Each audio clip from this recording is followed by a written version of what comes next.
So 8 கோடி மக்கள் மனதிலும் இருக்கக்கூடிய உயிர் தான் எங்கள் தளபதி விஜய். ஸோ அந்த இலவசம் என்பது எனக்கும் பிடிக்காது. இலவசத்தை கொடுத்து கொடுத்து நிறைய சோம்பேறித்தனம் பண்ணி வச்சுட்டாங்க.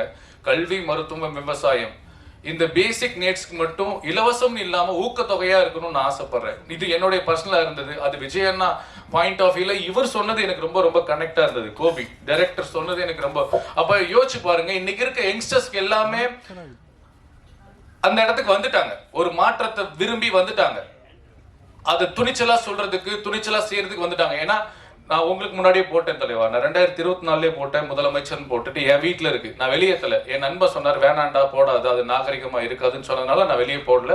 2024 காலண்டர் நான் முதலமைச்சர் அடிச்சு நான் எல்லாருக்குமே கொடுத்துட்டேன், என்னுடைய சொந்த பந்தத்துக்கு. ஸோ அதில் நான் உங்களை விட வச்ச சீனியர், நான் பெருமைப்பட்டுக்கிறேன். ஸோ நீங்கள் தைரியமாக நீங்கள் வந்து உங்கள் படத்தில் வச்சு அதை வெளிப்படையாக போட்டு அதை ரொம்ப ட்ரெண்ட் பண்ணது ரொம்ப ரொம்ப நல்லா இருந்தது. அது ஒரு நல்ல விஷயத்துக்காக.